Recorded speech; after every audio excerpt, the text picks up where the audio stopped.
Welcome back to Ask Allison. Here is today's question. I thought getting clients would be easier than this. What am I doing wrong? First, I want to thank Therapy Notes for sponsoring Ask Allison. If you're looking for an all-in-one practice management system, you need to check out Therapy Notes. It's top rated on Trustpilot. It does all the back-end pieces that a private practice requires. You can schedule, charge folks, bill insurance if you do that, do your notes, send reminders, store your intake paperwork. They have basically everything you need. You get 2 months free to check it out if you use the promo code ABUNDANT at checkout. So without looking at your specific marketing, I can't say for sure, but I can tell you the top 3 things that therapists do or don't do that keep their practices stuck. The first is that they don't truly niche. There are 3 camps of non-nichers: those that don't want to, those that have a hard time choosing, and those that think they're niched but aren't. So let's start with the first. Let's say you don't want to niche. That is totally your prerogative, but know that you will build slower, you're at greater risk of burnout, and you're much more likely to make less per session. Most of the reasons that you don't want to niche are rooted in myth. The second one are the people who are having a really hard time choosing. They're the ones most likely to ask me if it's okay to have 3 niches.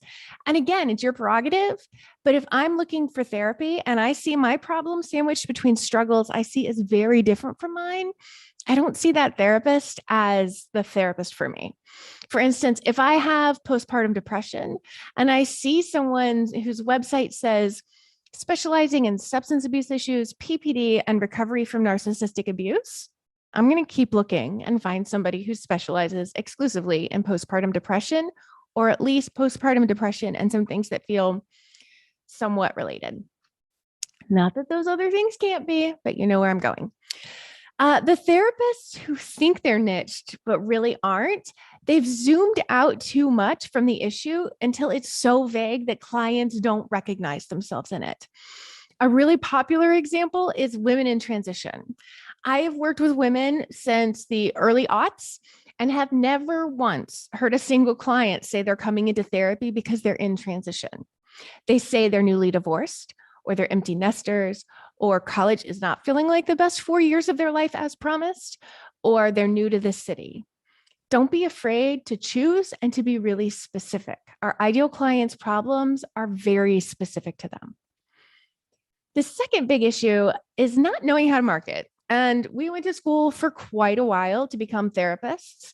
And if your program was anything like mine, there was no marketing training at all, maybe even some disdain at the thought of marketing. So I'm going to assume that you don't have an MBA on the side and that words like marketing and networking make you cringe a little. In the same way, there are best practices for therapy, there are best practices for marketing.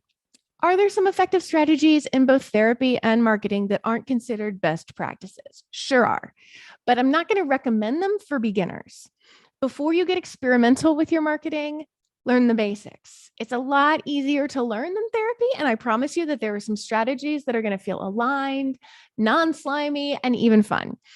Therapists have an advantage in marketing.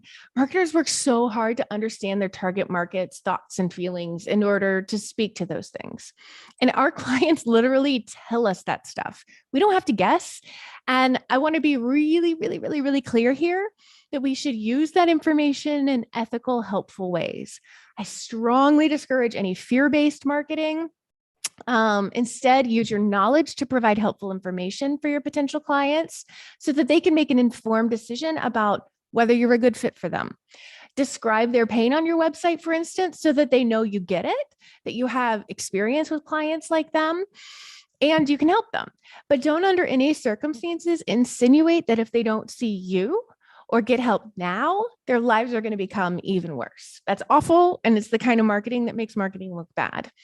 You have the opportunity to make marketing an act of service for people who may or may not become your clients. And that's what good marketing is. The last thing is too many marketing strategies at once. Whether you're a type A or you're more on like the shiny object side of things or both, a lot of therapists, as they get started in marketing, realize that there are helpful, non-slimy, fun ways to market, and they dive in with gusto. Here's the thing. Doing more marketing makes it less effective.